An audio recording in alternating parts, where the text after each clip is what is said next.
Welcome to the City of Bakersfield Planning Commission meeting. This television broadcast is brought to you by the local cable companies, the County of Kern, and the City of Bakersfield. You can watch the rebroadcast of this meeting Saturday at 7 p.m. and Sunday at 10 a.m. The agenda for this meeting can be downloaded at www.bakersfieldcity.us. Presiding over this evening's meeting, Chair Zach Bashir-Tosh. Good evening. It is my pleasure to call to order the January 18, 2024 Planning Commission meeting. Madam Clerk, would you please call the roll? Chair Bashir-Tosh. Here.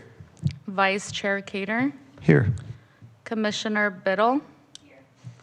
Commissioner Kaur. Here. Commissioner Coleman. Here. Commissioner Neal. Commissioner Strickland. Here. Agenda item 2, Pledge of Allegiance.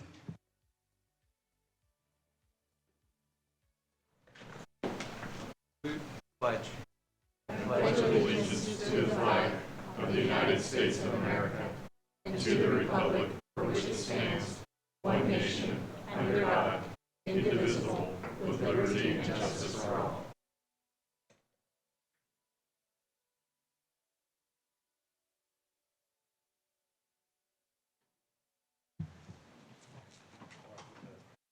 Madam Clerk, next item, please.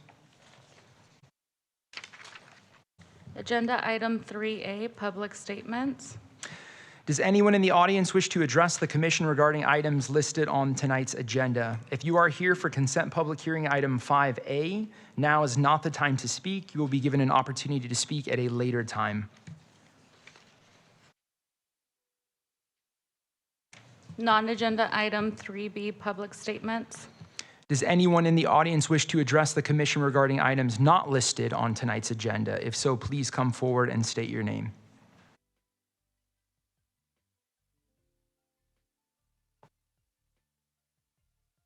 Good evening, Commissioners. Edward Robinson, community social worker, Army veteran, resident of Ward 5.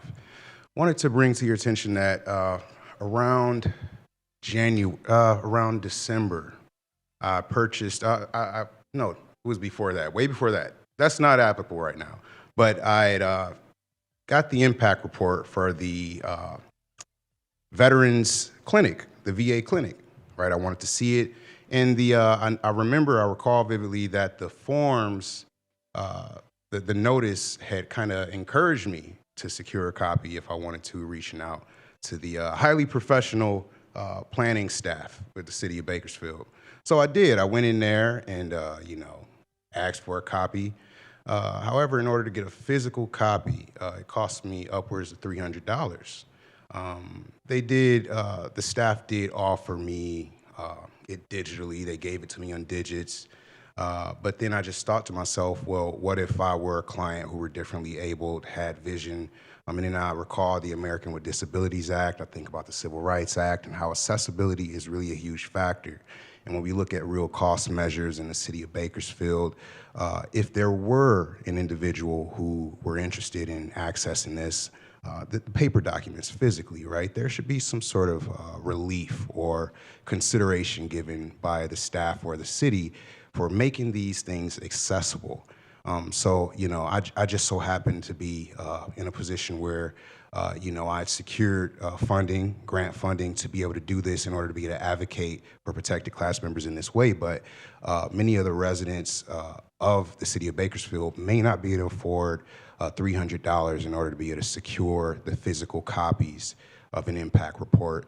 They also are less likely to have accessibility to the internet to be able to even use the jump drive, right? So what is the alternative? $300 or access and involvement in our planning commission. So thank you so much for your time. Again, I want to really show my appreciation for the staff of the planning department, always very courteous, highly professional, and competent when I engage. So thank you for your time. Thank you. Madam Clerk, next item, please. Oh, yeah. No, thank you, Mr. Robinson. I appreciate that. Some other options that could be used is we would allow the use of our computers to access those digital files, and we would provide an area where those could be reviewed digitally. We also have a printed copy that could be reviewed but not taken out of the office. Other than that, if somebody would like to obtain a printed copy for their own personal use, yes, there is a charge for the duplication on that. And that's based on the California Public Records Act.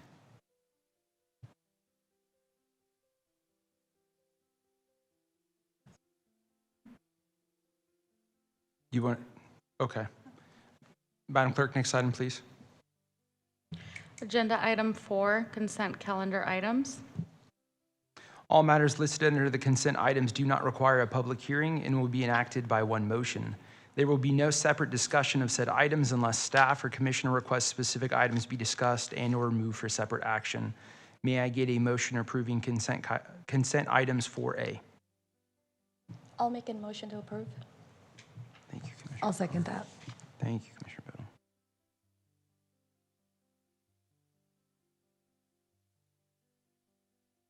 Commissioners, please cast your votes.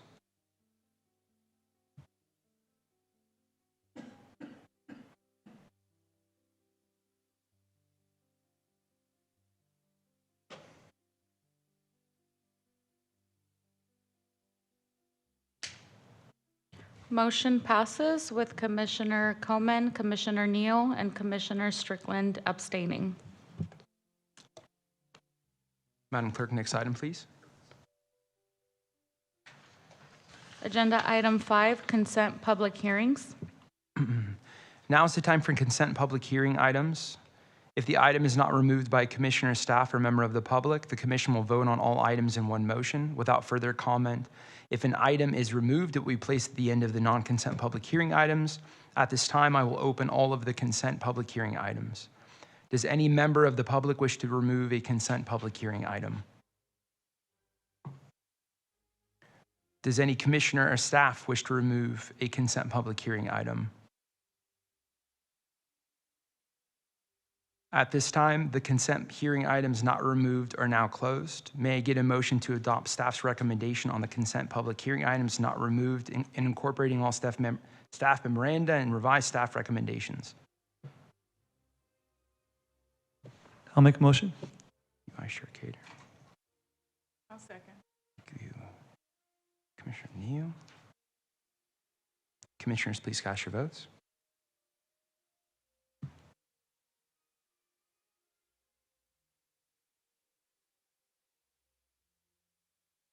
Motion passes.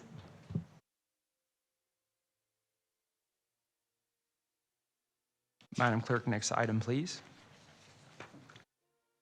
Agenda item 6, there are no non-consent public hearing items. Madam Clerk, next item, please. Agenda item 7, reports. Mr. Johnson, would you please provide us with your reports item? Yes, thank you. I would invite our Development Services Director, Christopher Boyle, down to present this item.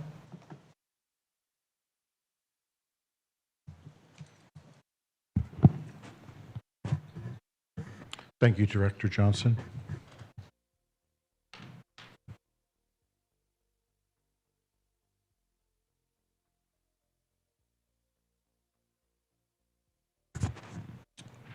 Well, good evening. It's always a pleasure to present to the esteemed Planning Commission of the fair city of Bakersfield. Tonight's presentation is on the residential zoning update. That is one of the key deliverables that is being done in conjunction with the city's housing element update.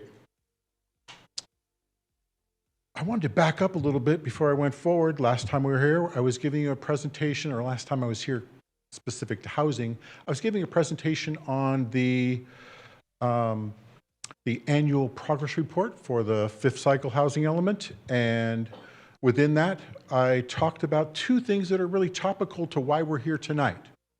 The first thing is I talked about state law and how much state law there was that each municipality within the fair state of California had to address annually. This graphic here is all of the housing laws that were presented in Sacramento in the calendar year 2022 legislative session. And of all of those housing laws, these were all of the ones that were adopted and signed into law by Governor Newsom. That all by itself is a weighty task for each city to address the laws of the state of California. But when looking at a housing element, it's very important to really bring that element into compliance with state law. It's one of those things where we all try and obey the law on a daily basis, and the city's no different. And so consequently, when you take all of the laws over the fifth cycle, that 8-year fifth cycle, I think I've talked about them almost every year I've been here giving you an annual report of the, for the housing element. You can see it's a weighty task to do so. Also, last year I talked about our ongoing RHNA work that is associated with your housing element and its vacant sites inventory. And that also has been a real challenge within the preparation of a housing element. Anytime a city is asked to squeeze 76% of an entire county's low and very low income housing, as well as 65% of the total number of housing units assigned by the state for Kern County, that can be a challenge. I would add too that when you look at what it asks us to do in the sixth cycle, which is ultimately to build 4,783 units annually, I would candidly note that the city has done that, I believe, one time, maybe twice, and that was during our real estate booms in the early 2000s, where maybe the market was skewed away from being a normal market. We're challenged to do that. We're preparing a housing element that will have the pieces of the puzzle together such that we will do everything possible to meet that challenge. But state law and the parameters with which we prepare a housing element place us in a difficult decision, in a difficult position. And for that reason, I would note that currently the city doesn't have an approved housing element, and we are still working hard with our consultant and the state in bringing a certified housing element to the people of the city. But that's how I would preface my comments as we begin to move forward through my presentation. And with those things in mind, it is important to note that an update to the city's residential zoning ordinance is an imperative. It's necessary to comply with state housing law, of which I noted is extensive. It's necessary for housing element certification that would look for a city to be in compliance with state housing law and to provide for the necessary goals and policies sufficient to meet that 4,780 plus units annually. In our first meeting with HCD, and staff was ahead of this thought, because in our first meeting with HCD, looking at our first draft, or not even before our first draft, just having some communications with their staff, almost the first thing out of their mouth was Bakersfield's residential zoning ordinance is the #1 constraint to housing in the city of Bakersfield. And it was a sweet moment where the staff said, well, we're working on updating that. And our housing element has verbiage that talks about the things that we're doing within this draft element, so that the draft ordinance, so that instead of it being a constraint, it is a tool with which we can aspire to build more housing, all types of housing in all areas of the city. With that, the council made a referral to update the zoning ordinance, and that aligns with the city's council goals for the Development Services Department, which would be to complete the adoption of a comprehensive update of the residential zoning ordinance sufficient to provide full compliance with state law. Somebody asked me, did staff prepare the draft? I would note that staff could prepare the draft. We have one of the finest planning departments in all the state of California, and with a wealth of intelligence and skill sets that we could have prepared this draft for you. But staff looked to Rincon consultants, who then Subconsulted with Mintier Harnish, one of the leading preparers of ordinance in the state, and through their work, we assigned them to prepare that draft.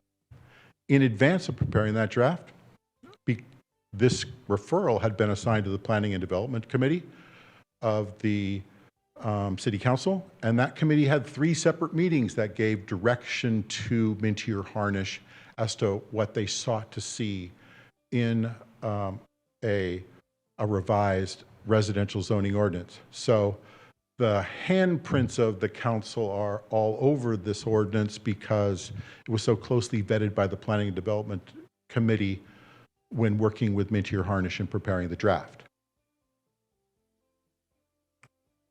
So what does it do? And it's, I'm trying to stay under a 20-minute mark.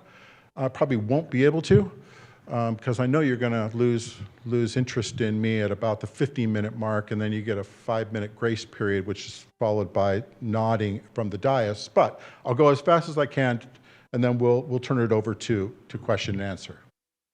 Number one, it's a consolidation of the residential zone chapters into one chapter, Chapter 1710. If you looked at the draft at the ordinance right now, each of the residential zones is like 1710, 1712, 1714, and the like.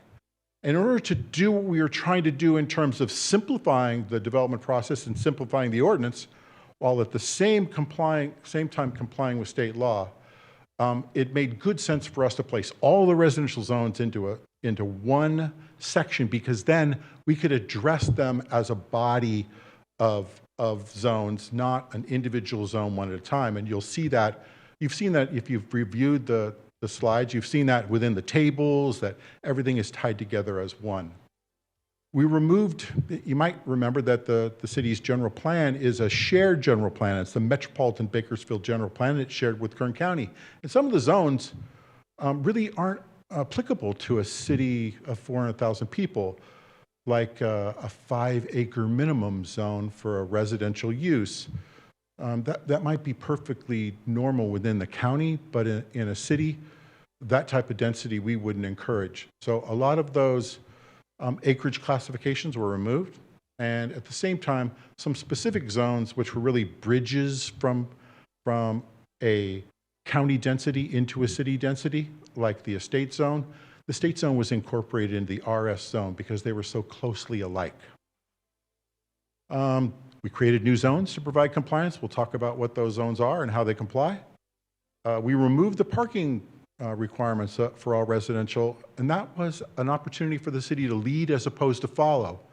So much law today focuses on, state law focuses on parking as an impediment to residential development, and especially residential density. The city's going to take a step outward in the hope that, and I want to say God bless America right now, that the market can drive how much parking stalls are needed within a particular development, as opposed to the city mandated. The net sum of that is we'll leave that to the developer to determine what the appropriate number of parking stalls is for residential development in the Fair City. Right now we have residential development where people typically, the demand for residential development in a single family setting is for a 2-car garage. It's not a requirement of the city. That's an example of the market driving what the developer builds. We're applying that across all residential development in the city, and it was, and that comes directly from our Planning and Development Committee. The objective development standards we'll talk about are also crafted by the Planning and Development Committee, and we'll talk about what that looks like as we get through this. The zones. The zones go from RS, which is residential suburban, all the way through to R6 with a residential holding zone. A residential holding zone is basically a land that's held for future development. But let's look at the densities that are there and why they're that way. We understand that we have a healthy and vigorous residential development community, and they build single-family residential neighborhoods, and in removing those, and we certainly don't want to impede the continued health of that segment of our development community. And so consequently, the R1 zone provides for very similar densities than it did before. I would note, though, that it's to 7 units because there was a subset where you could have R1 4500, and a little bit of math tells you that you can net about 7 units an acre if you built at 4,500 square foot lots in an R1 zone. But same token, you know, the zones all have added floors to their zones. Currently, we only have caps on the maximum density a unit can be, and so we have a zone that actually provides for development at between 600 square feet and 6,000 square feet. So you have a zone that provides something between 7 and 70 dwelling units an acre. That's maybe not rational, and HCD would be quick to note that where have you built at 72 dwelling units an acre in that particular zone? Well, the reality is perhaps in a handful of spots in very small circumstances. R2 is an opportunity for our development community to build missing middle. It's intended to be a single-family zone that provides for small lot, first-time opportunities, downsizers, and the like on lots as small as 2,400 square feet. Something we don't build here, but it's built throughout the Central Valley today, as well as in the urbanized areas of the state.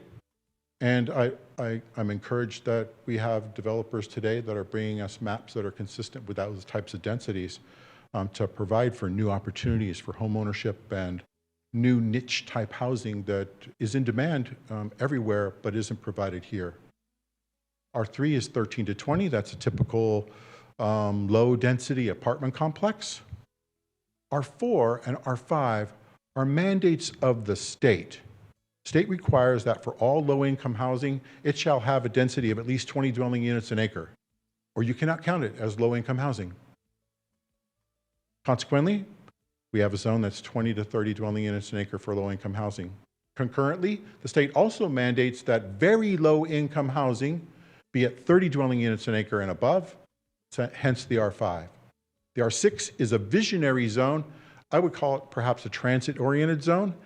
In this general plan cycle and within this housing element cycle, we will complete a high-speed rail station, and the opportunity for transit-oriented development may soon follow that. There's an opportunity to build higher densities in close proximity to high-speed rail.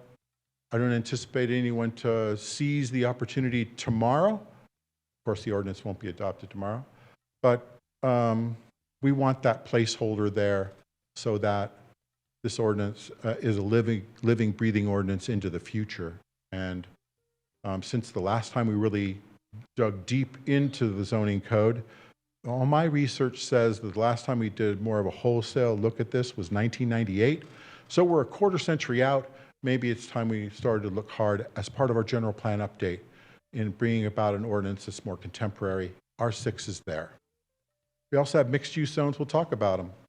I talked about going from lists to tabular segments, and this is an example of those tables that now, instead of having page after page after page of uses that are allowed or allowed with the director's review and approval or conditionally allowed with a use permit, here we have tables that take all of those zones and put them into one use where each of the fields or the rows provide for the uses, and each of the columns provide the zones. It's a good way to see how each of the zones have differing requirements. There's also an additional regulations section. Let's talk about that. So if you're looking for explanations as to why something is the way it is, low barrier navigation centers aren't allowed in this, and Assembly Bill 101 says that low barrier navigation centers must be allowed in zones that, mixed-use zones that allow for residential, and in our mixed-use zone, we have low barrier navigation centers as permitted uses per Assembly Bill 101. Governor Code sections with supportive and transitional housing require that they be allowed in residential zones. Hence, there's a permitted use for transitional and supportive housing. Other internal cues that might send you to another location for additional information within the ordinance, they're also there on the sidebar of the zone. There's also there's also a new purpose statement, so that something that's absent in our current ordinance that helps a potential developer understand what the intended use of the zone is, what the types of uses that might be embraced within the zone are, and that density that, as noted within that prior slide. That helps the developer to fully understand what the purpose and intent of that zone is and the types of dwellings that would be compatible within it. Development standards also are tabular. This little red in here is, it's still a living, breathing document, and staff omitted some side back variances that were in the R4 zone and we're incorporating into the body of the ordinance as well. But you can see where it's much more easier to get a sense of what the setbacks are, what the square footage requirements of the zone are, and the like.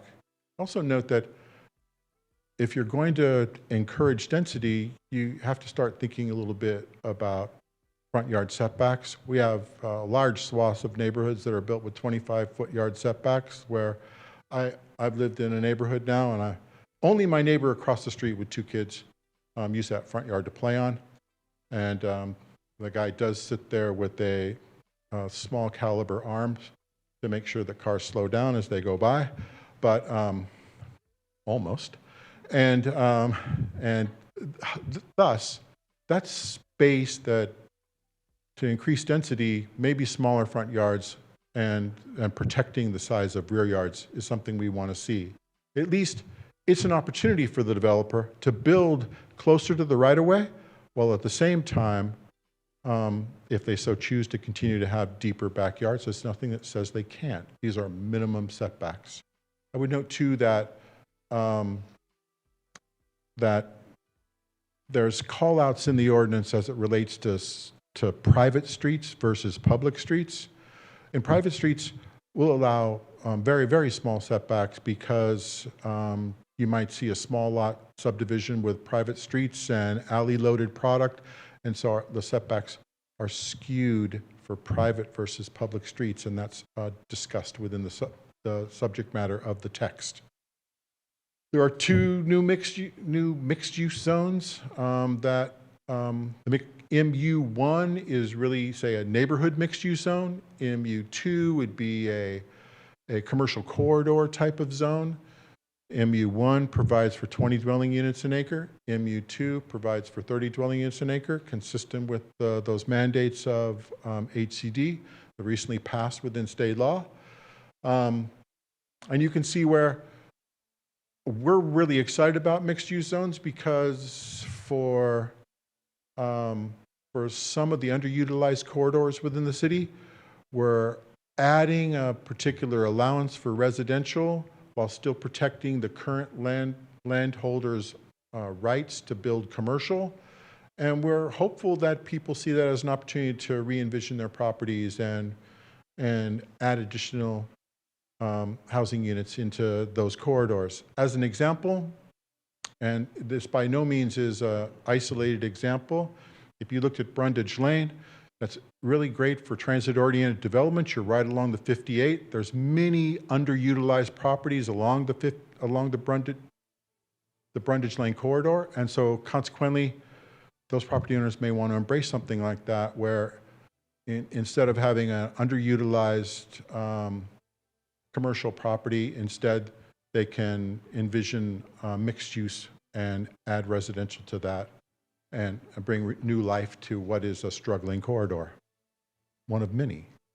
So we're hopeful that that brings about new opportunities within our zoning ordinance. It's also a piece that's significantly encouraged by state law to provide for mixed-use opportunities as a methodology to further promote housing production, and noting that we don't want to provide for constraints to housing within our ordinance. The mixed-use zones are a good addition to them.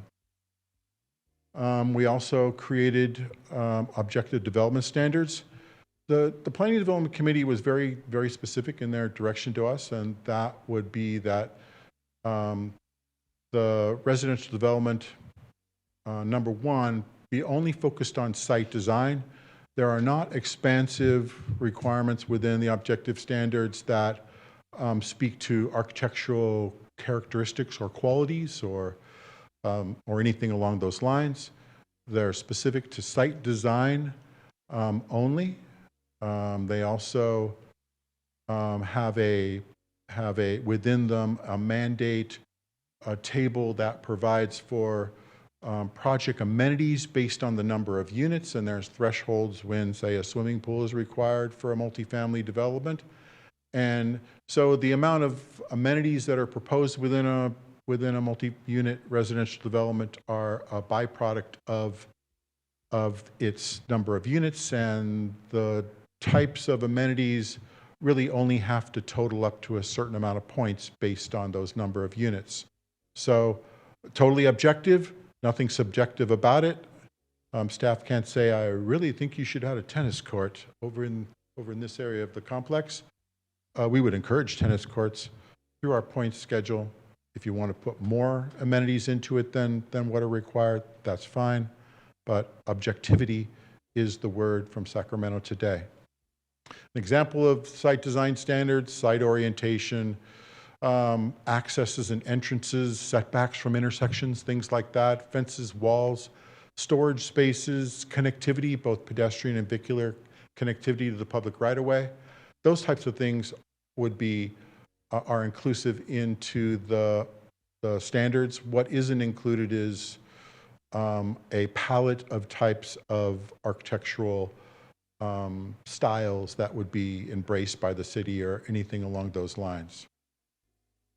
So, along with this small component of the residential sections, which is encompassed within this piece, anytime you toy with this piece of the ordinance,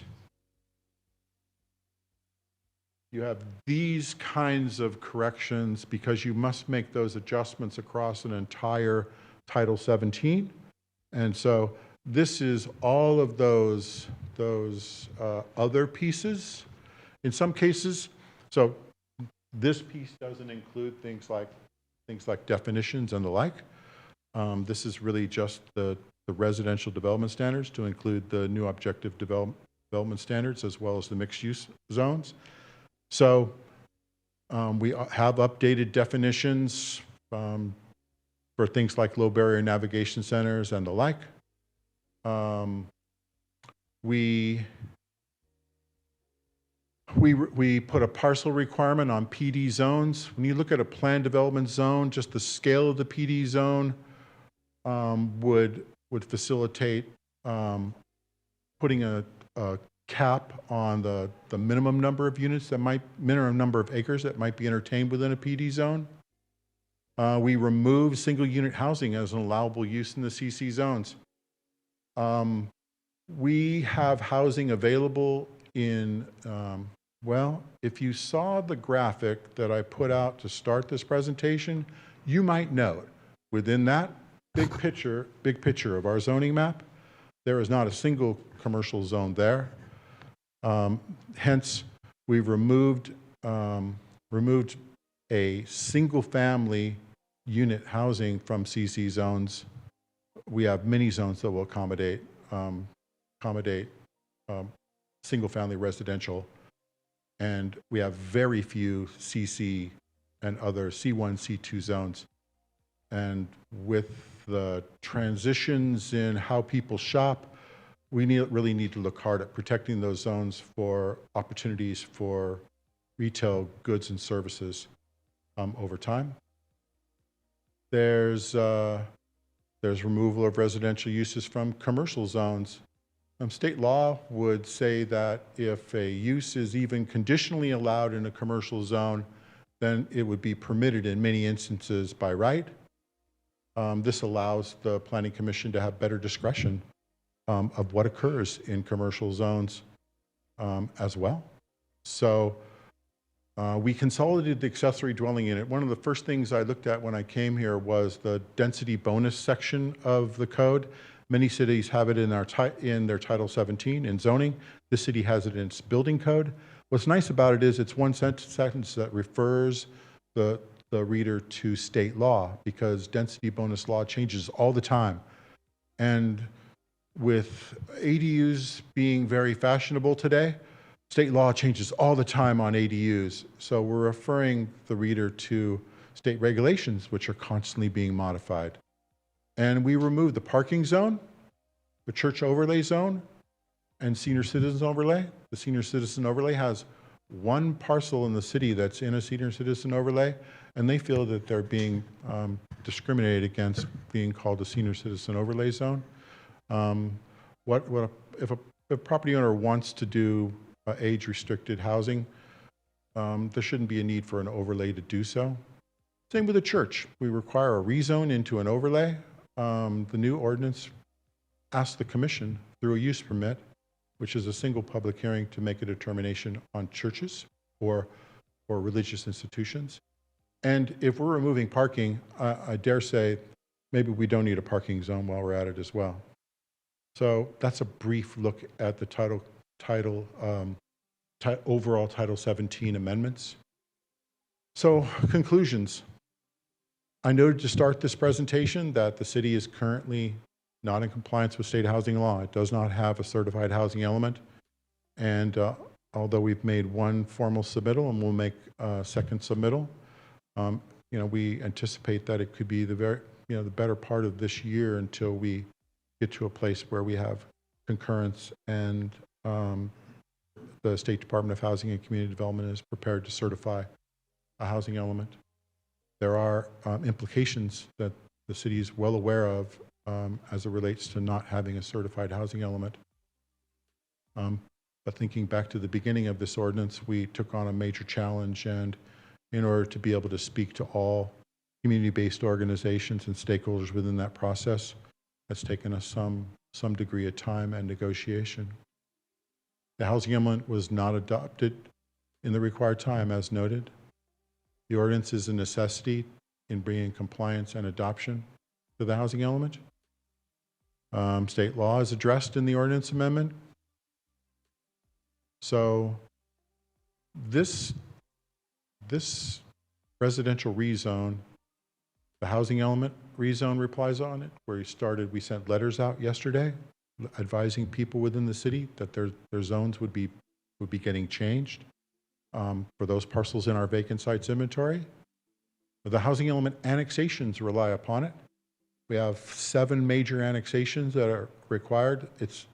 We can't fit 37,461 units in 151 square miles. We have about 2.5 square miles of land being annexed into the city to provide the minimum amount of land necessary to build those 37,461 units.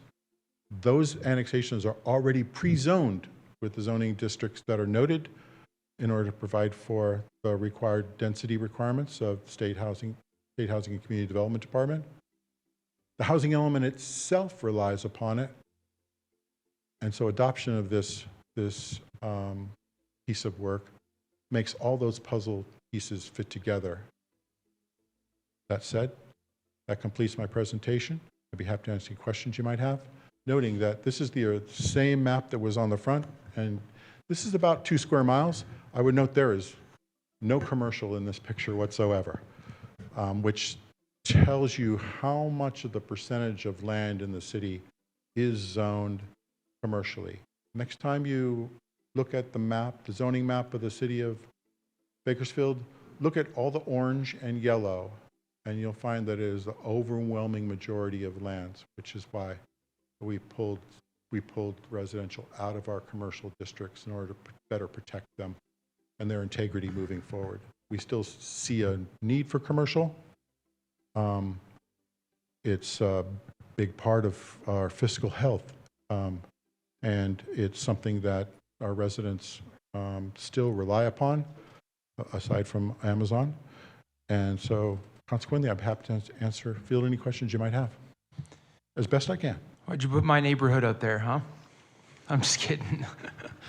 Well, none of this will affect your neighborhood I'm just one messing iota. around, yeah. Showing the world. No, I'm just kidding. Commissioner Neal?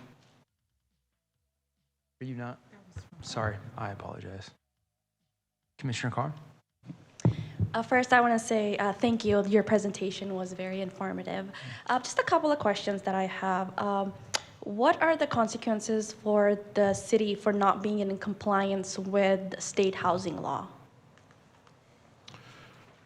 They can be significant. To date, we're 19 days into noncompliance, 18 days into noncompliance. But I would expect us to receive a noncompliance letter from the state. What's at risk? Initially, HCD could place holds on all their grant funding. That's a significant amount of money. That's in the millions and millions of dollars.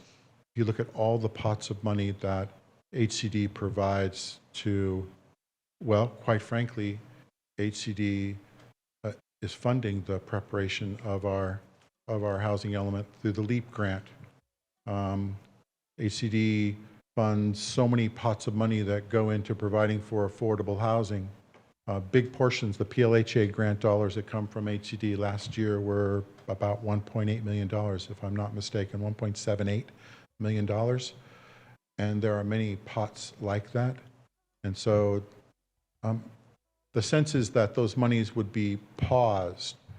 They wouldn't be lost initially. And so once we were back into certification, we would be able to then rededicate those funds towards the projects they're meant to be funded towards. There are some situations where the city can lose its land use authority. And I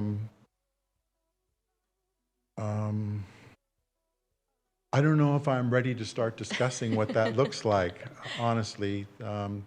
But one of the key terms that's often used is builder's remedy, where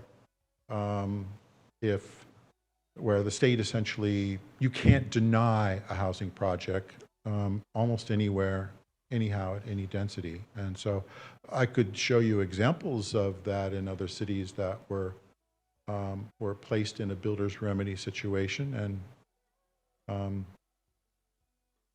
maybe they don't meet the purpose and intent of those cities' ordinances, but their land use authority is essentially surrendered until such time as an element is certified. We're hopeful, because we are trying very, very hard to be a good partner with our state agency, that those things are paused to allow us to be responsive to a long list of laws and to retool such that we're able to say with a straight face that we have the capacity to build 37,461 units in the next 8 years, and of that, about over 18,000 low and very low income units, which is a tough lift. Noting that oftentimes what I think is lost on the state is that the city doesn't build anything. We position our city through the application of our ordinances for development to occur, and we encourage it, and we can incentivize it in some ways.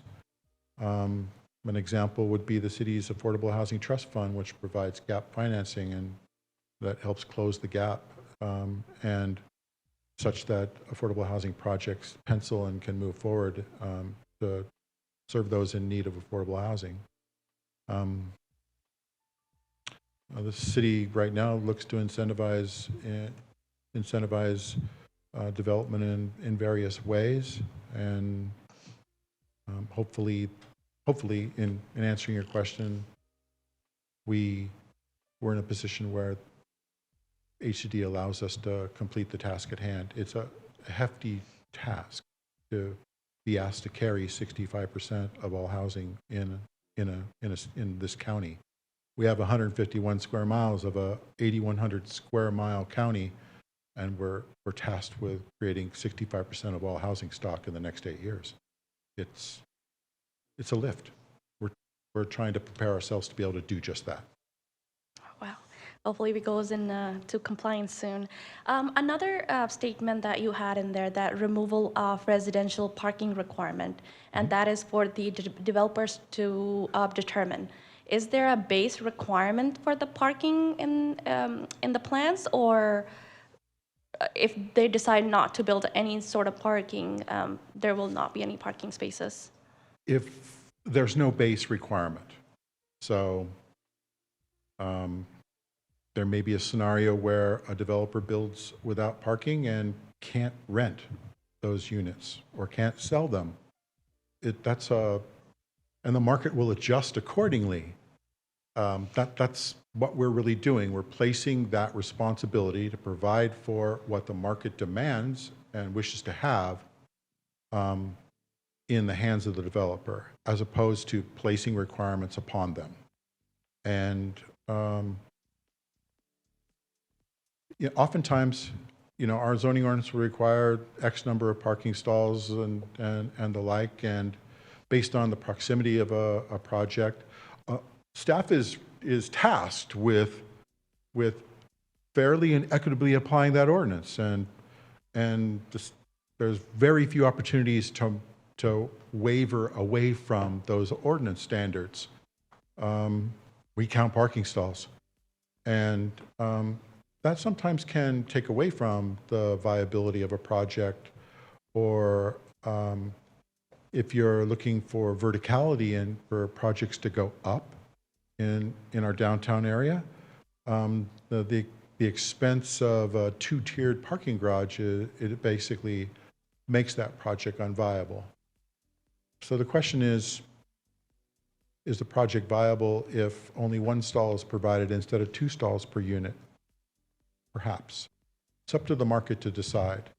We're not the only city to do it, too, and we've done some degree of research that says that you're not seeing, the development community rush in and just say, whoopee, no parking.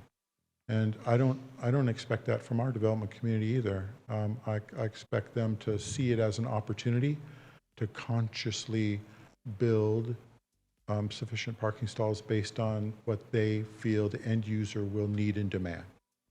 Thank you. Commissioner Strickland? Thank you. So kind of fitting into the last question there, if we're not going to dictate parking for new facilities, how are we going to handle with like ADA compliance, things like that? Is that adjusted at all? Well, that's a good question. ADA would be a well, actually, if no parking is required, then ADA isn't triggered, okay? So you must provide, that's a good question. I'm gonna have to get back to you.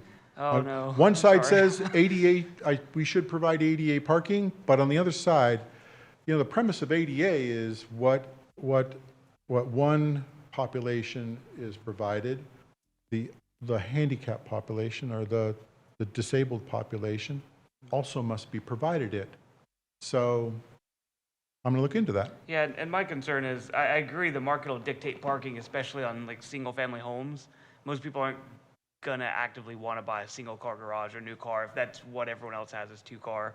But when we go into like multi-dwelling units, if there's limited or low parking and we're not dictating parking, does that shut the door on people who are differently abled? So that was really the only question on that, and then I look forward to the answer to that later. I was interested in table 1714.1, so the points value system per amenity. Okay.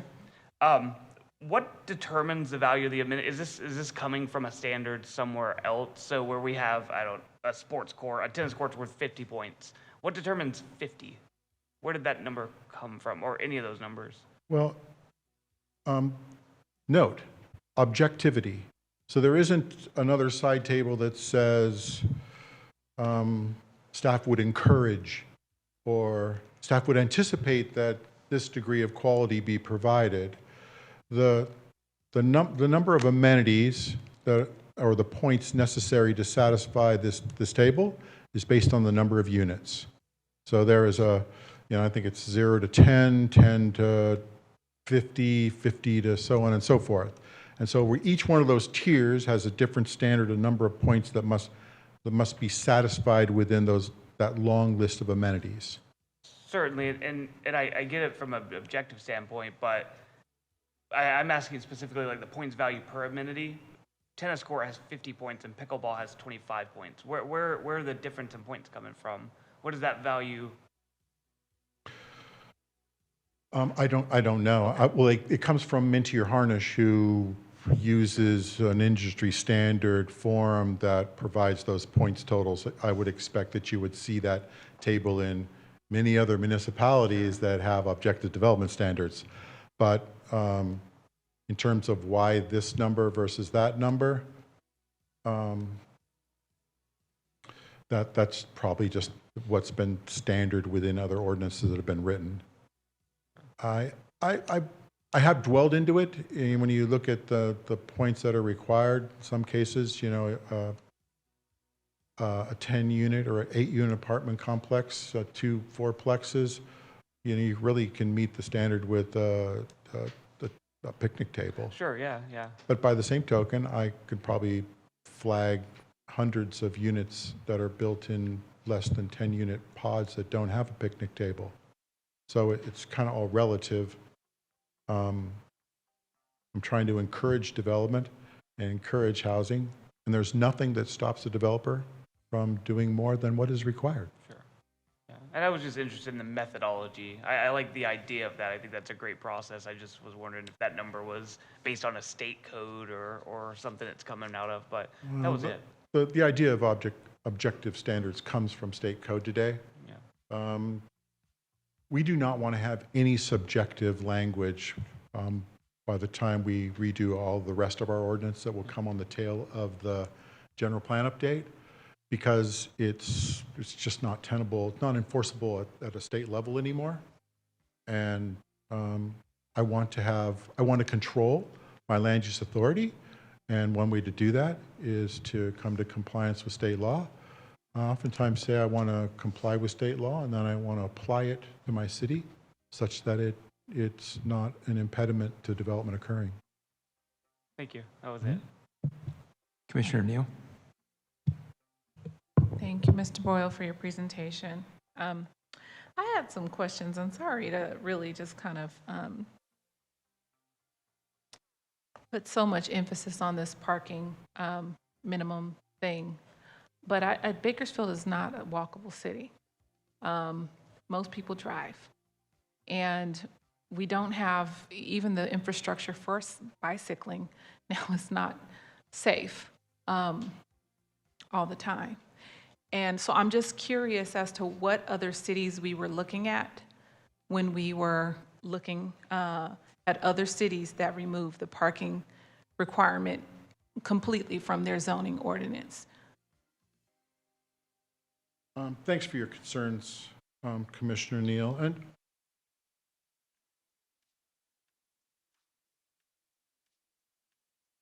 it really is a leap of faith. It is leading as opposed to following. Yes, there are cities that have applied it. Have they applied it over a 10-year span where you can assess the relative merit? No. So does it go far with the state in terms of being one of those municipalities that leads out and says, we'll embrace no parking standards and allow for the development community to provide for the correct number of stalls in their development? Yes. In terms of the city not being, I hear it a lot. The city's not friendly to pedestrians, it's not friendly to bicyclists, it's not. We don't have a mass transportation system. It's a car city. No one says that's great. So there has to be a stepping off point where we begin to say, okay, we need to be a multimodal city. You're starting to see green bike lanes in parts of the city. On my street, on Stockdale, it was squeezed from 3 lanes to 2 lanes, and the whole side of that street is striped for no traffic whatsoever, which provides a buffer to the bike lane, which is green. I don't think the city can be a sustainable, livable, walkable city into the future if it doesn't start thinking outside the box and how people get around. Does that mean, so it does mean taking the onus off of making sure that every place has Christmas Eve car parking. making sure that we start to think, what is friendly pedestrian connectivity? Is it a 12-foot wide sidewalk or an 8-foot wide sidewalk with 3 lanes of traffic zipping by at 65? I'm feeling uncomfortable about that. We need to rethink all of these things, and you have to start somewhere.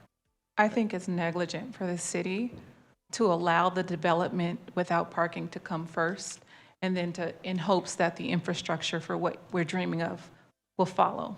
I think it's the city's job to lay the infrastructure first and to make provisions for the development to follow or to work together with the developers.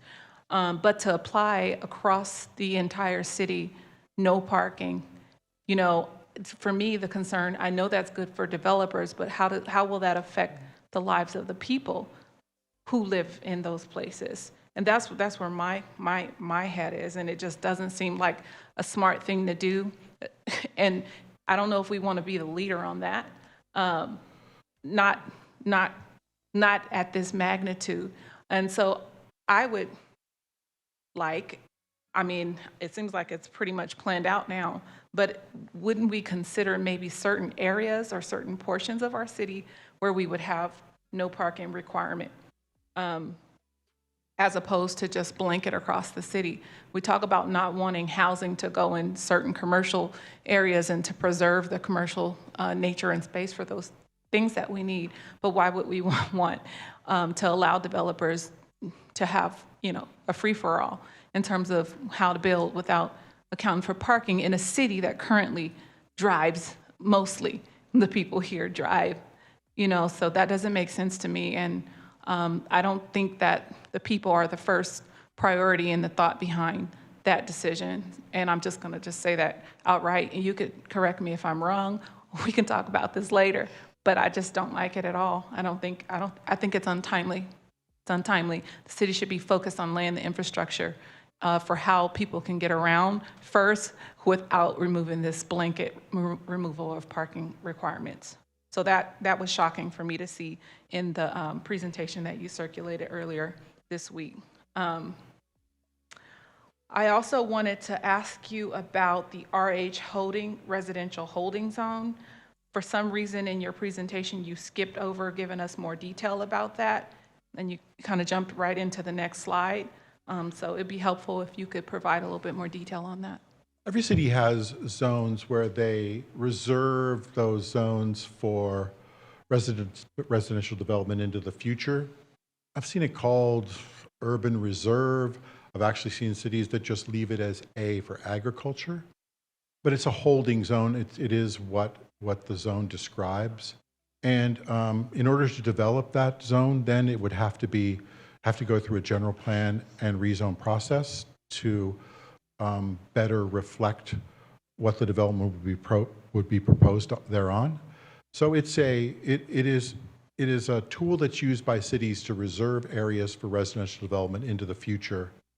And typically they allow for agricultural activities as an interim use, noting that sometimes we annex lands that aren't necessarily going to be developed right away, and so they may need to have a holding zone placed upon them until such time as the property owner is ready to move forward. Okay, thank you for that. Is there any zone under the new plan for where churches would be able to have a by right, to build by right, to establish a church? Not currently, and that's pretty much how it is presently.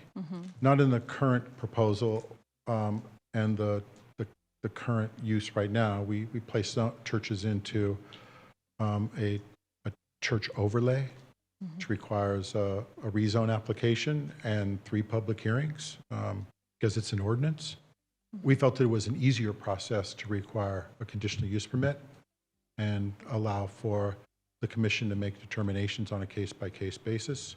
Less time, less money, more streamlined development process. Okay. I was going to ask, what's the cost impact for that? Well, the cost and impacts would be reduced significantly.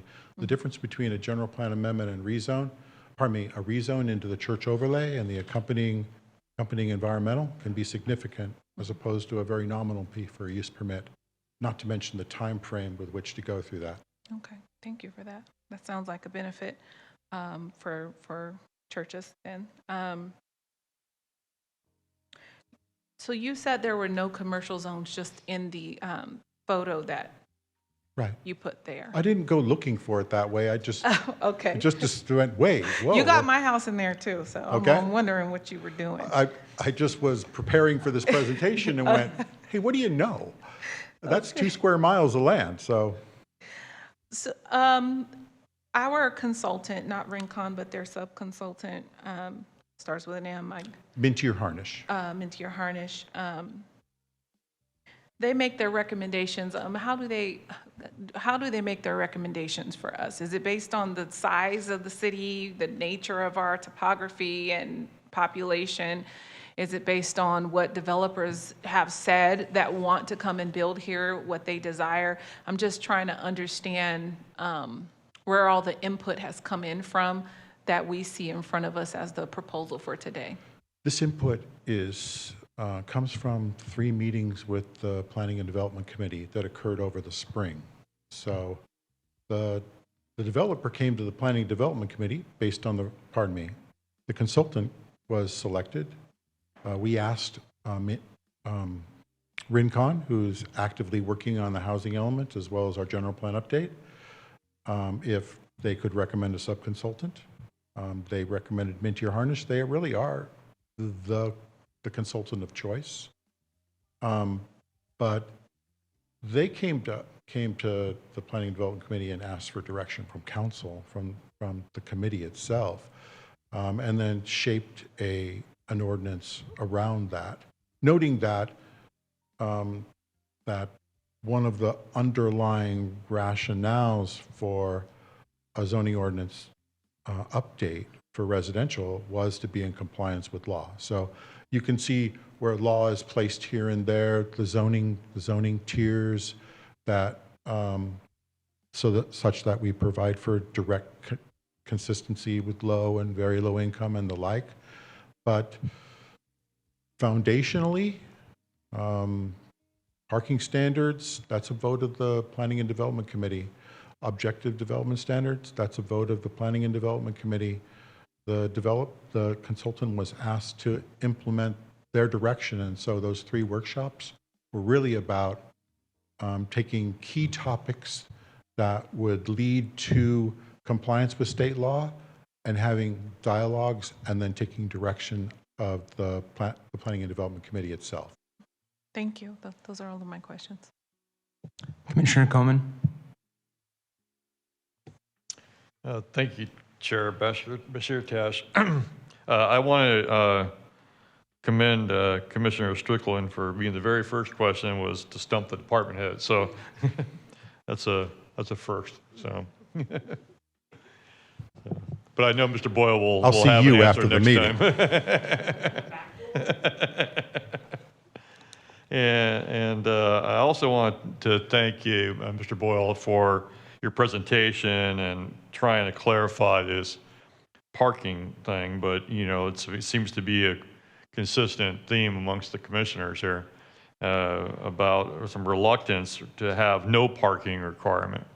And we're going to let we've all been in the communities where they have very low parking requirements, and you go into these neighborhoods and it's great during the week, but come Friday night and the weekend, you can't drive down the streets because they don't have enough off-street parking, and you have a 2-lane street where there's like 1 lane because there's parking on both sides because we're encouraging multiple families to and multiple generations of the family. So a family that used to have 2 cars might have 4 or 5 cars now, and so this to say that we shouldn't have any parking requirement, let the developer do whatever they want to do, is nice, I guess, in theory, but I'm just a little concerned about what the practice is going to be when they do these narrow streets, minimum setbacks of the housing, so there's no, very little off-street parking.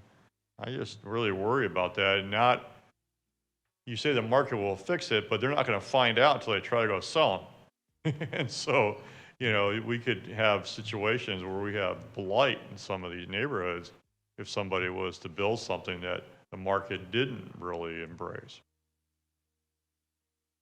I admit, it's a leap of faith, okay? I personally kind of don't have a problem with it. I'm taking direction of my council, and they'd like to do that. And when you can say, well, the developer gets all this and the developer gets all that, but the city gets a landscape that has greater density to it. If you're allowing the developer to only provide one parking stall where two would be required, and then, or maybe the developer provides some guest parking or what have you as part of an amenity within that complex.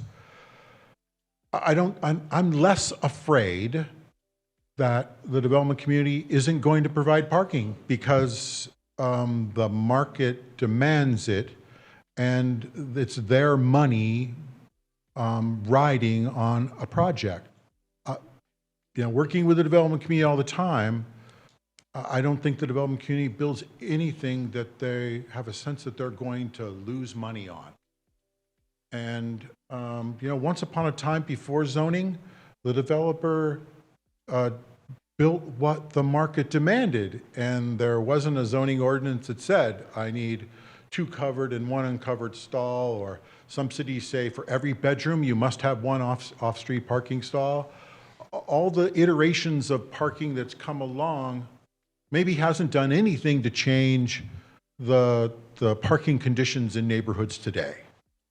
And when a city is encouraging the development of residential product that provides for greater density, provides for a better range of housing types where the citizens of the city, regardless of their income, can choose to live anywhere in the city, that means that we have to diversify our product type, and that means that everybody shouldn't be held to a particular standard. It should be based on what that builder is building to. I'm not going to say that no one isn't going to take advantage of a parking standard, but that one person may learn a very, very tough lesson in not doing so, because as noted by Commissioner Neal, this is a car-centric community. And if there isn't some place for a tenant or a property owner to put their car, well, that product may sit there empty. And that is the risk a developer won't take twice. Once upon a time, free market. Zoning's come along. I think there's a shift in the state of California to more objective standards that that increase the opportunities for housing production. And so I hear you loud and clear, but at the same time, I don't feel like my development community is going to do anything that endangers a return on investment. God bless America. Well, the complicating factor here to me is the overlapping priorities of the state. So I don't know if you've paid attention recently, there's been some uproar in some communities in California that are way ahead of us on ADUs. We only approved a few permits last year in ADUs, but other communities. 80 permits, we're pretty happy with that. About 80 permits for ADUs. Okay. It doesn't really say that. I thought I read 2. 9. No, look at them all. We break them down into attached, detached, My point junior is ADU, that ADU. In other communities where they're building a lot more of them, you know, that takes basically says a garage conversion, you can convert that to a room, whatever. And so you're already willing away at what limited parking some of those communities have. And people are starting to protest against that because there's really no control, not control. There's really very little limitation on the ability to create an ADU or accessory dwelling. Accessory, I guess there's 2 terms, ADU and then accessory, I don't know. Sorry if I don't remember the abbreviation, but My point is that it's very easy to convert a garage to a room that you can have for another family member or even rent out. And so whatever parking was allowed, now you can just cancel it because I can change that to living quarters. I'm just a little concerned that we're going to wind up with these communities that have no parking. Well, what you describe is the zoning ordinance doesn't work because required parking gets converted to living space. But let me turn the dialogue around because it's a hot topic on the council, pardon me, on the commission. What does the commission want? One parking stall per unit? Is that a minimum standard that the commission wants? I think the council will ask. Hey, I just want to say, I think that, I appreciate yours, and I'm the car guy, right? I should be fighting for parking. But there was workshops throughout the year that we were all recommended to go to. And I feel really bad that Mr. Boyle is here hearing this when we should have done our job as representing the city of Bakersfield, that we were appointed to this commission, and showing up at that and express our opinion to make a change. Not here after it's too late, making the guy stand here for an hour to continually over and over himself. I like it that we're giving freedom back to people to make the decision and not the government controlling them. I lived in Orange County in a place that didn't have any parking and it worked. I lived in LA, lived in a place that didn't have any parking and it worked. And when it doesn't work, you find a new place to live. That's part of using your mind. I don't think that we should control developers who want to spend their money that they work their entire lives for and tell them what they need to. It just doesn't make any sense. But again, I just want to encourage you guys to be responsible with your time when you know there's something you can go to participate with your opinion. And then we could have made changes at that point in time. We could have expressed our opinion, but this is not the time to do that. I feel like it's, yeah, I took it off. I feel like it's disrespectful to Mr. Boyle to sit here to do that. It really is, and it makes us look bad. We're appointed to represent, make good decisions, and to show up and participate. Not just on, our 2 meetings a month. That's being a lazy planning commissioner. I'm sorry, I'm frustrated, but I'm not going to just sit here and listen over and over again. I'm like, my God, you participate in that when it's time. Timing is everything. Not when the camera's on us, so we look good. That's not what we need to be about. We need to be for our city. So I'm going to stop with the questions. I think if anyone has any questions, talk to Mr. Boyle after this, and we'll move on to the next item, please. Well, before you go, I still have the floor, so I'll finish up and I'll get off the parking matter. I did want to ask about the timeline for implementation of the housing ordinance changes. I know that we're on a schedule to get them to the city council for approval and that kind of thing. But how long before the actual ordinance people will start being able to use these? Do they need to wait for the whole general plan to be adopted, or if this gets approved in June of this year, for example, in July they can just start using it? Yes. Okay. This is an ordinance, so it follows the same path that a rezone might follow. This item is scheduled for action by the commission on March 7th. So we have essentially, I think that's been changed. Yeah.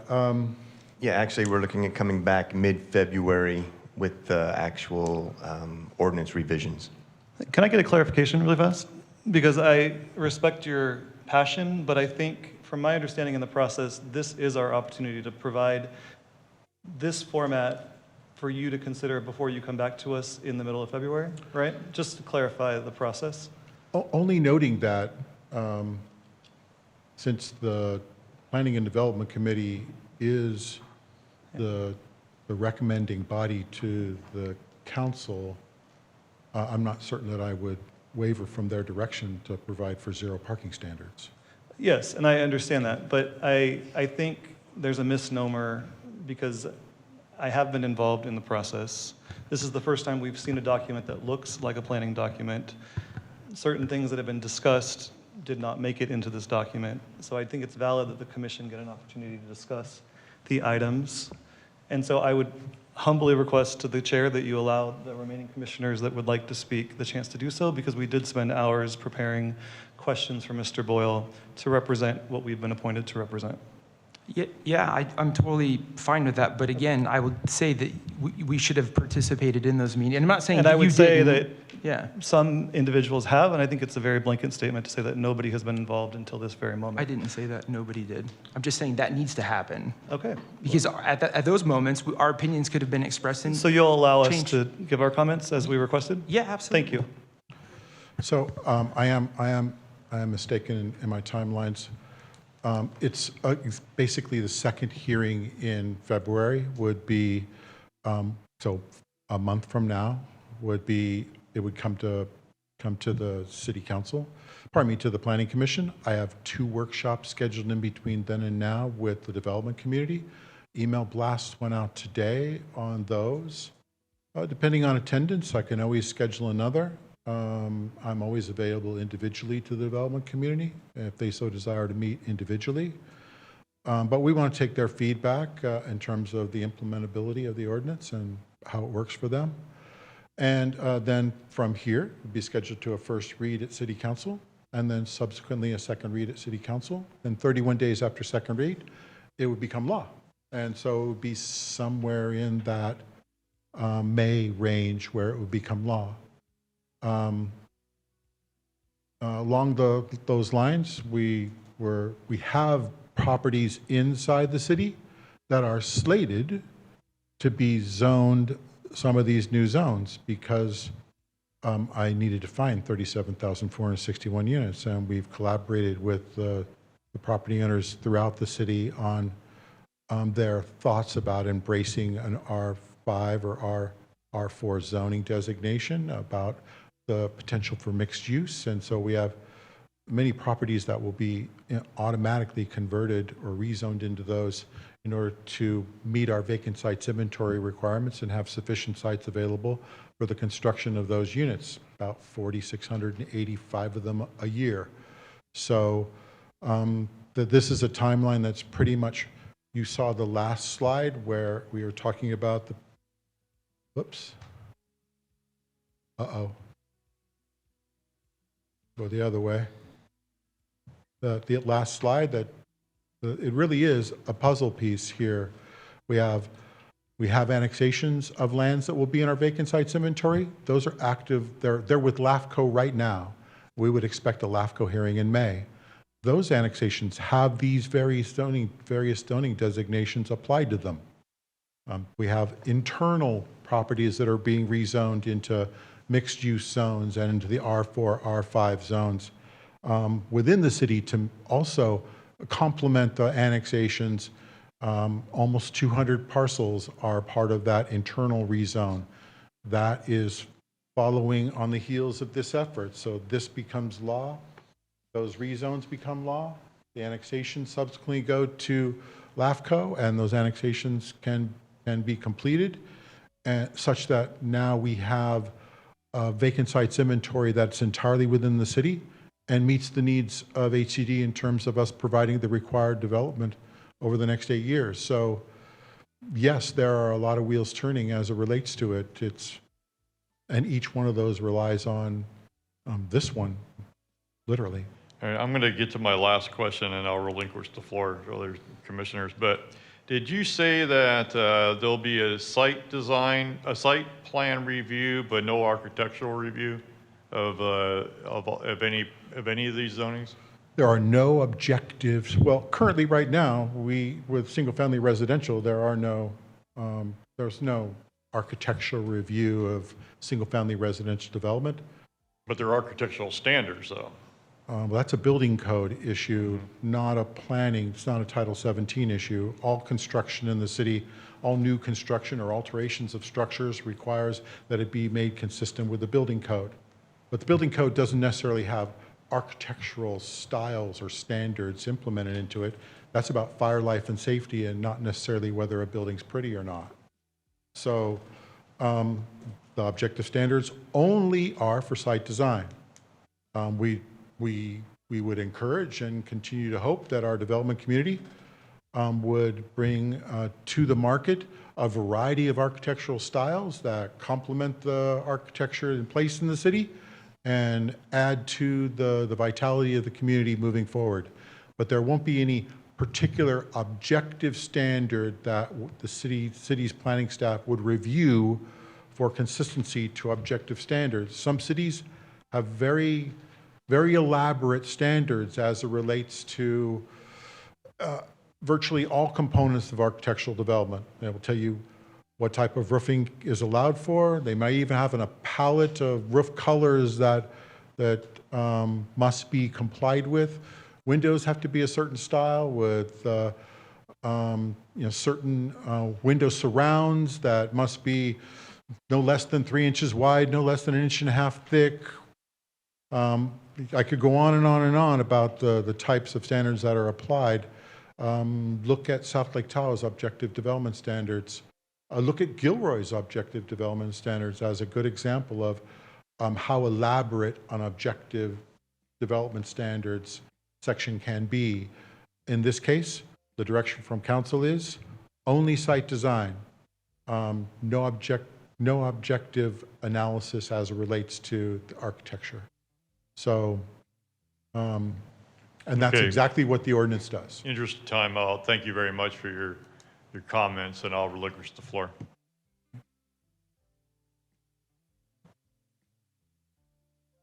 Commissioner Biddle?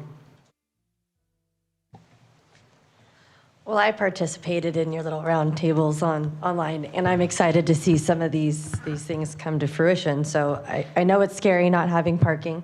I live downtown, I work downtown, and parking's an issue anywhere, but we've got parking districts that are these giant lots that nobody uses. So just to hold the amount of parking because a certain standard says you have to have it has actually stopped us from being able to build certain types of housing in our urban core. So I'd really like to see the furniture store on Chester and 24th go away, but I know that building's been a big problem because of parking issues. I know, you see businesses moving around town, like Fragotti's to have a different lot. The parking was there based on the standards that we have, but the customers choose where they go and how they use the facilities. So I'm excited to see this go back into the hands of our community and the developers that will hopefully be bringing us these 47,000 units, because I learned yesterday we're the 47th largest city in the entire United States. That's big. We made the top 50. Not only are we the 9th largest city in California, but the top 50 across the United States. Our housing has to represent that. We've got to have a lot more choices.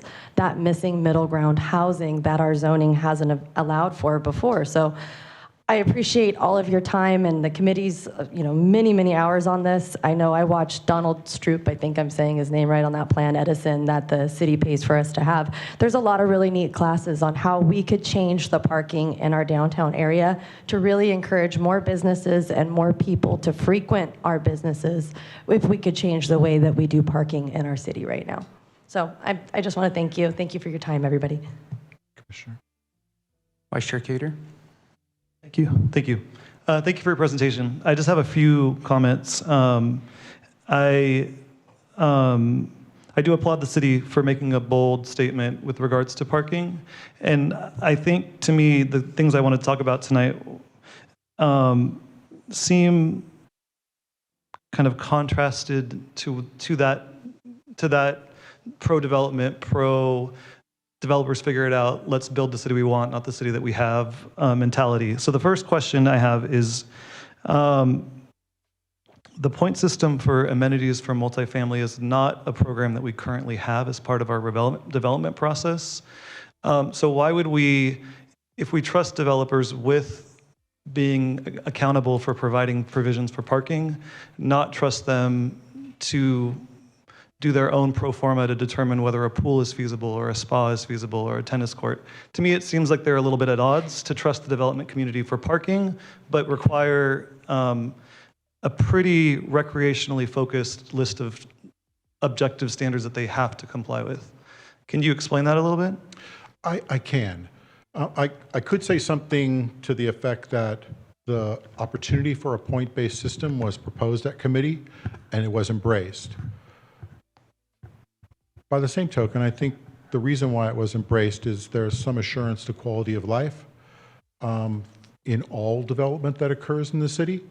You may see certain boroughs of the city only not have any amenity whatsoever within their residential development, and other boroughs of the city have elaborate amenity associated with multifamily. And so I think there's a livability, walkability, sustainability, and equity issue there that is largely addressed by asking for every project to provide for amenity. I don't know if, I can't speak for the committee in terms of their embracing it or as opposed to providing for some alternative. I felt that in most cases, the current development community will build far beyond, in terms of amenity, far beyond what is required within the objective standards and the point-based system. So I thought it was encouraging that at least the point-based system would be applied to all residential development throughout the community.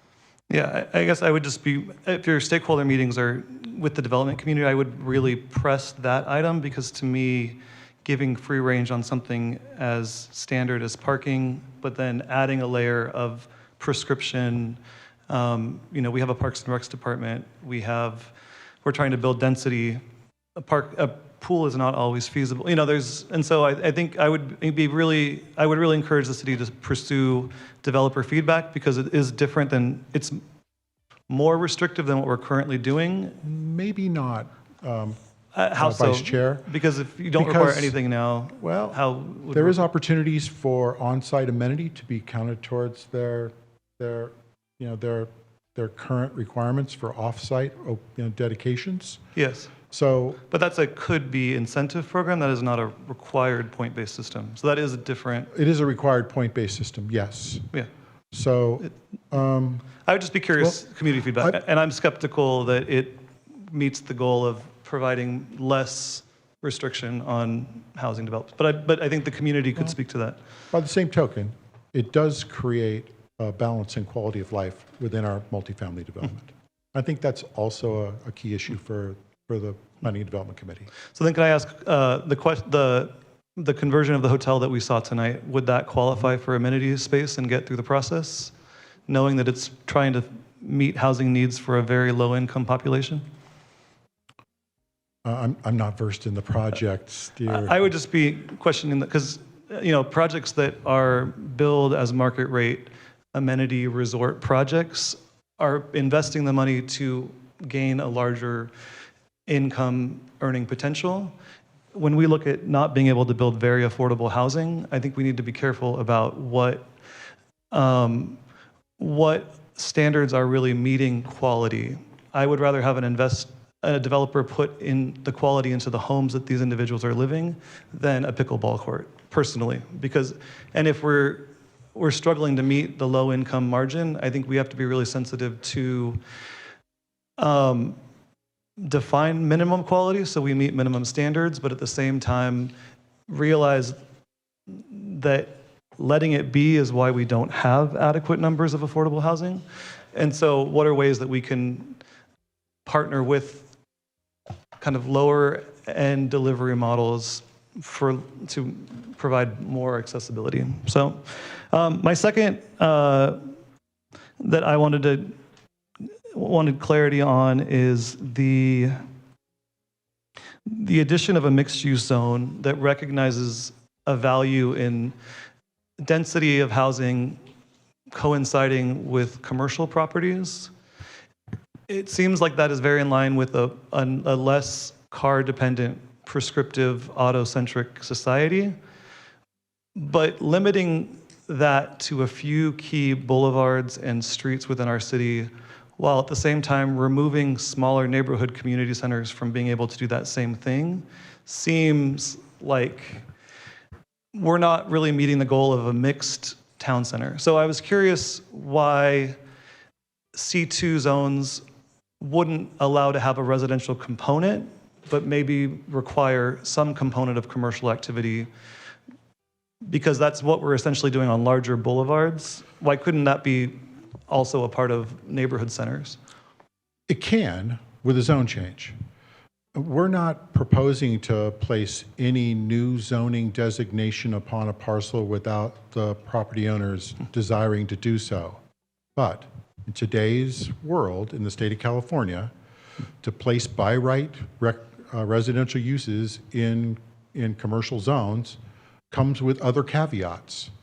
And at the same time, if I look at my whole zoning matrix, there are the C1 zone and the C2 zone, as proposed, are the only residential zones, commercial zones, that would not provide for residential development. That protects neighborhood commercial and your heavy commercial C2 zones from other alternative uses, unless the individual wishes to rezone into a mixed-use zone, which we would support mixed-use types of development within it.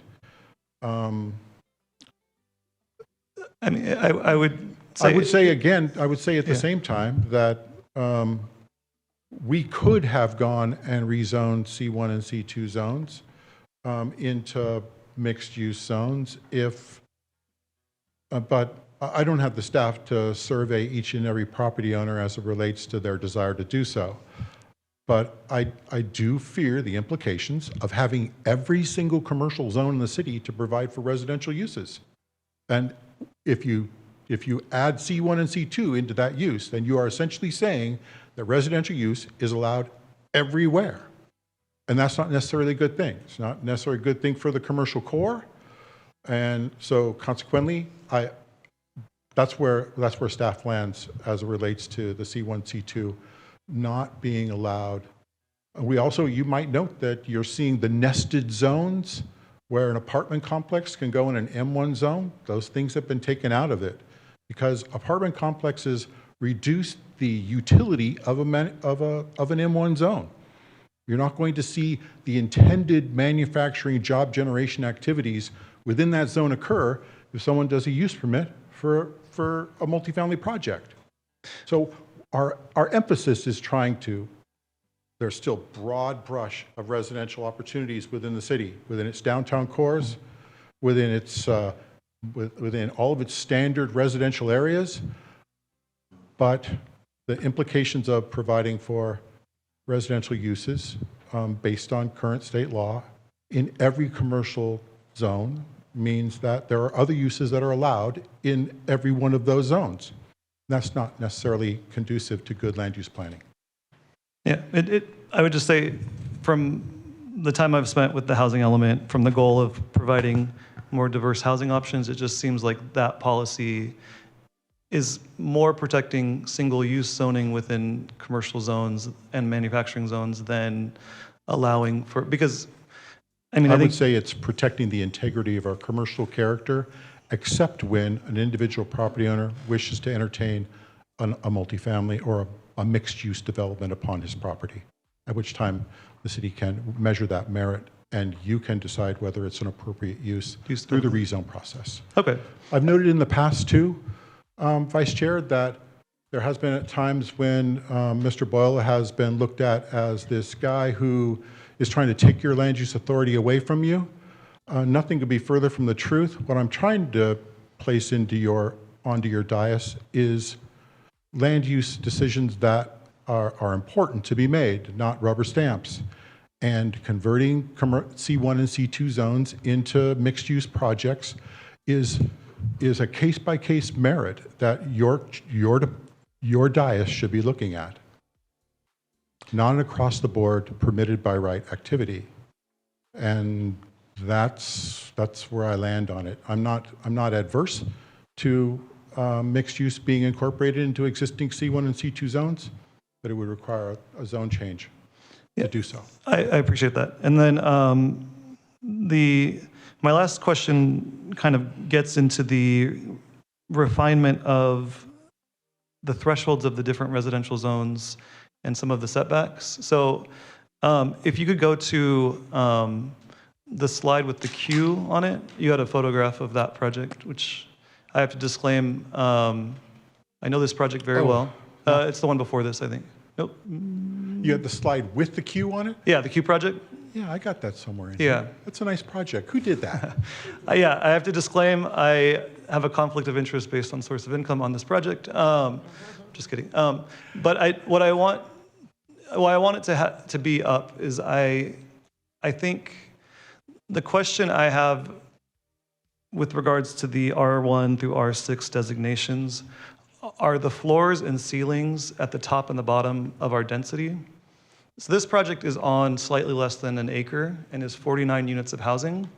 So we're looking at a 50-unit project. It is a 4-story project with surface parking.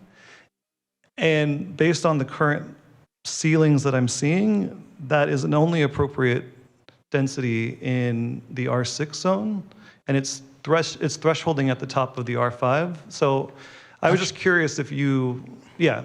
Actually, the density cap for development in the CC and the CB zone is omitted.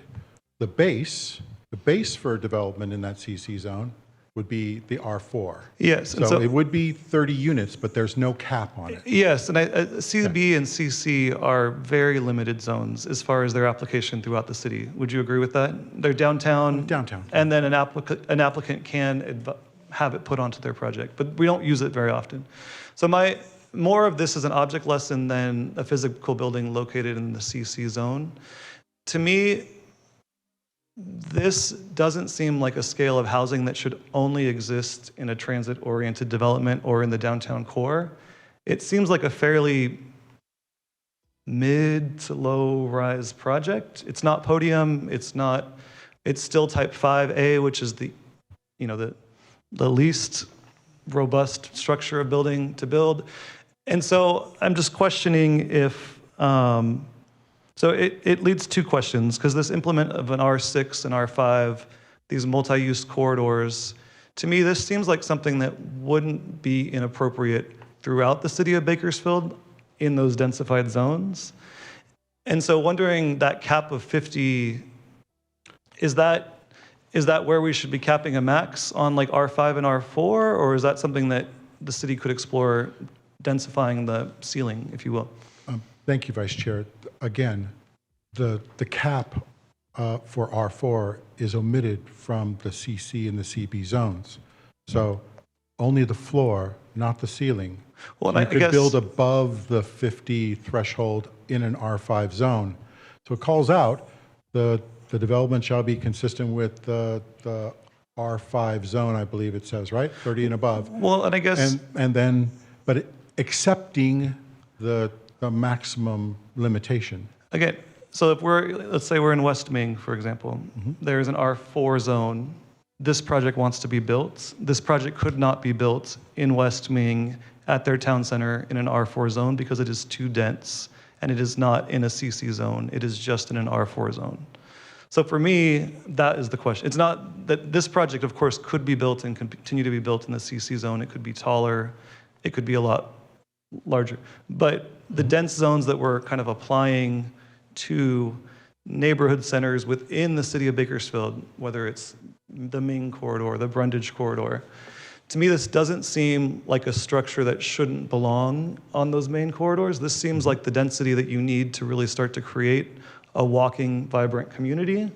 So my question is, if on those corridors that are not in a CC zone, they are not in the downtown core, is the ceiling of the R4 and the R5 potentially too limiting? Because this is not the R6 transit-oriented development high-rises that we saw in the Making Downtown Bakersfield renderings. This is very much, to me, like a neighborhood scale.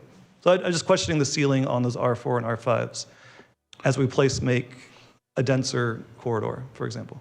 Well, I think I appreciate those comments, noting that, again, there is no ceiling in the CC and CB zone districts that were already relying upon a residential standard in terms of their building standards for residential. In terms of the floors and ceilings that are there, I don't think they're arbitrarily selected. You know, the R4 and R5s have their floors based on state laws requirements in terms of being able to count them towards low and very low income residential development within your vacant sites inventory. The 50 ceiling for R5, if you're building standard R5 density, I'm not adverse to it being more than that, but there is a zone that provides for it, the R6 zone. I'm just not, well, let's just say we haven't seen much vertical development in the city, but we certainly want to encourage it. Well, and that was my kind of follow-up question. Is there a process that developers, that would help developers if they saw a multifamily site that was maybe an R3, but they wanted to bring forth a project that was an R5, that would give, the option for them to move multifamily zones into denser classifications so they could provide more units? The rezone and general plan process is there. That's all I could speak to there. I could add that many of the parcels, we don't really just want to force any zone upon anybody, and so we did a lot of outreach looking for people who might want to participate. So there are parcels in the city right now that, as part of the vacant sites inventory rezone that's going to be ongoing here, where you'll see those zones being implemented. Not the R6 though. I don't think the city's ready for it. But that isn't to say the city wouldn't embrace other parcels, other properties that wish to build at a higher density. In fact, we would want to do everything possible to add those into that inventory if there were other property owners out there that wish to build at that density. Great. And then my other question would just be on the other side, the R1 zone, that I appreciate the acknowledgement of reducing the minimum lot size to 45 from 6.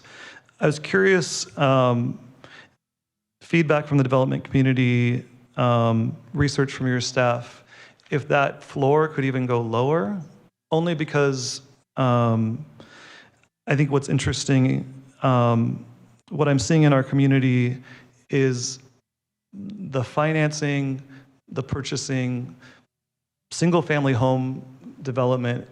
There's a reason why a large percentage of our city is single-family home, because it is the easiest type of building to finance. It is the easiest transaction. And, I've researching, there's a lot of LA communities that minimum lot size of 500 feet, and it's basically a zero lot lined townhome, but it's still a fee simple purchase structure. So you're not a condo, you're not a tenants in common. You don't have to form an HOA with but it's just a very small lot. Is the city kind of open to considering where that minimum floor, like if that minimum floor could continue to be even smaller? In an R1 zone? Yeah. Well, 2000 R2. Yeah. R1 essentially, I haven't had any opposition to the R1 zone in its present form, because it allows us, the development community, to build at the current density they build in an R1 zone. You're talking about that missing middle, those other types of housing products that aren't allowed here, and they come at a much greater density. So the development community wants assurance that they can continue to do what they do, and they do so well. And that's build at between 2 and 7 dwelling units an acre, more typically down. Well, HCD, who knows more about this than I do, says that the city builds at 3.3 dwelling units an acre. The R2 and the R3, those are zones that allow for those greater densities to occur even in a single family setting, moving into the lower reaches of the R3 zone. So, and we see a lot of that being built in other municipalities right now, and we have some maps that begin to introduce that, being processed now, that introduce that into the city's inventory of housing. We saw one a couple weeks ago, right? That was it was R2, right? Yeah. So that said, I would embrace zero lot line, 500 square foot. What you're basically saying is airspace housing that is really multifamily for sale, condominium. And that could also be entertained in an R4 zone as well, where if you really wanted to squeeze squeeze the number of units, and staff doesn't have an opposition to density today. There's more pushback from the development community as it relates to density than from staff. Definitely. And I only bring it up because I think, again, the city has made a very declarative confidence with parking, kind of figure it out. And in all of these different zones, to reach certain thresholds and densities within them, we're asking the development community to go through a zone change process, which is a pretty cumbersome, expensive process. So again, we're allowing it to occur, but we're not necessarily opening our arms to, to maximize creativity, if you will. So I was just... We, as part of our vacant sites inventory, Vice Chair, we asked the development community if they had properties that they wish to incorporate in the vacant sites inventory. Yeah. We rezoned them and general planned them, all gratis. Yeah. So I would say that we've given an opportunity for the development community to take advantage of this at no cost. I was very open about it because we needed to find 37,461 units and they weren't readily available. And so both inside the city and outside the city, we've brought in properties, we've rezoned them at no cost.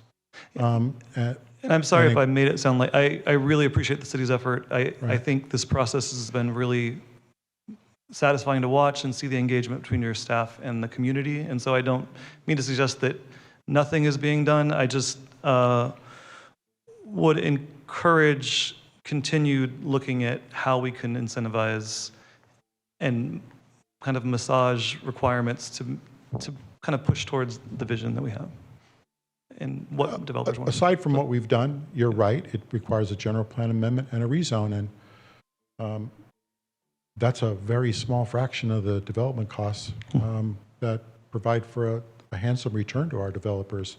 We're very happy to see them doing well, but by the same token, I have to offset the costs of my staff in processing these entitlements.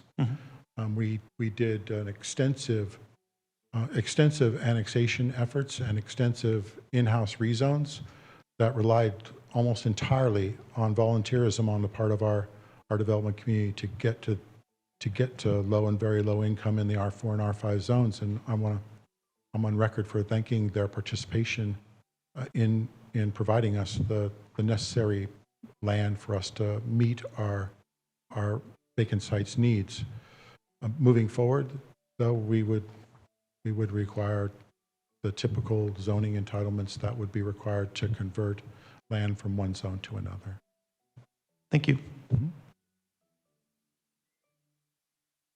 Does any If I may, can I just piggyback on a couple comments that were made and answer a few questions? I know one of the questions asked was, what jurisdictions have no parking that Mintier Harnish may have looked at? I mean, we have the obvious San Francisco, but other ones that they looked at, San Diego, Berkeley, Sacramento have all abolished parking standards.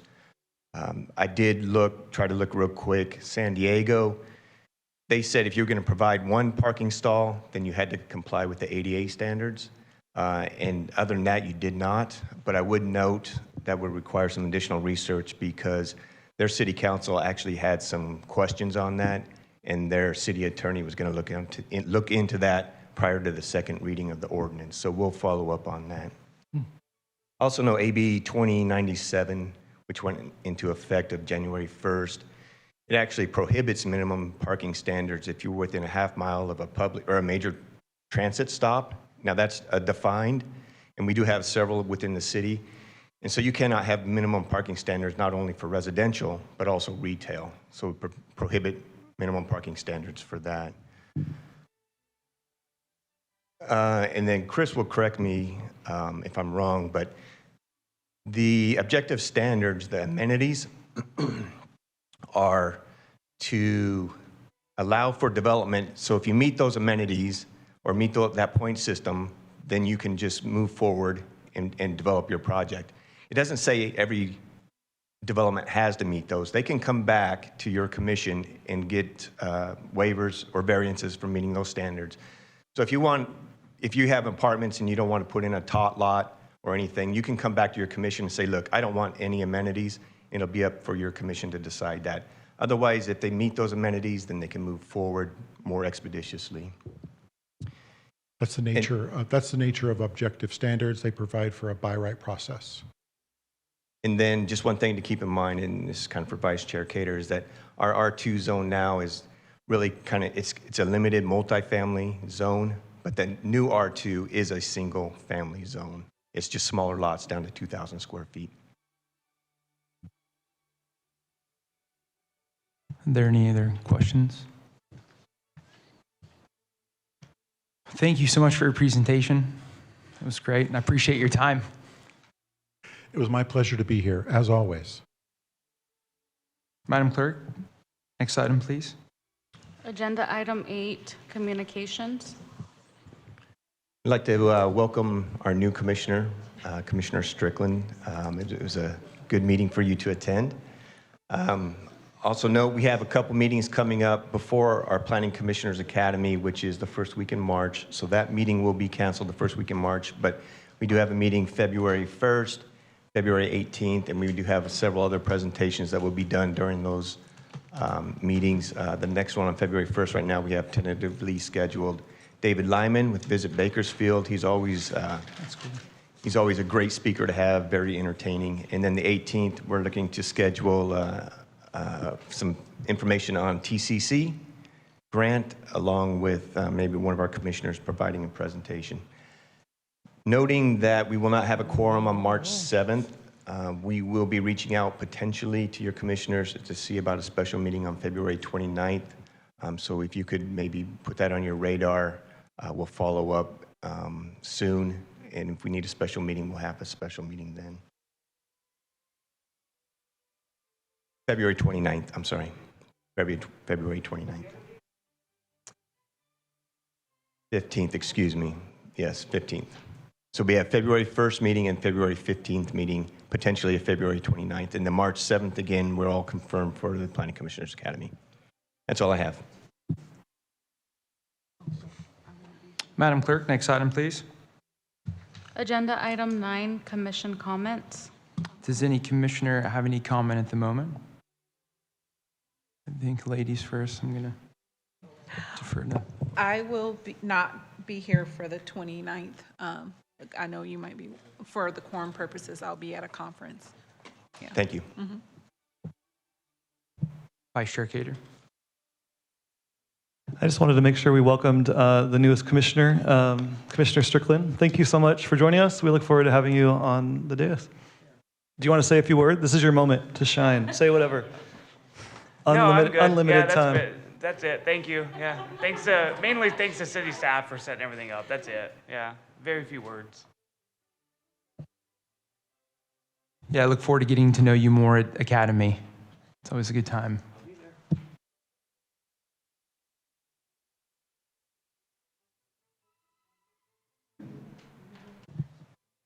Madam Clerk, next item, please. Unless there was any other question, I don't want to run you, but no, we're good. Agenda item 10, adjournment. This meeting is adjourned at 7:23 on January 18th, 2024. Thank you.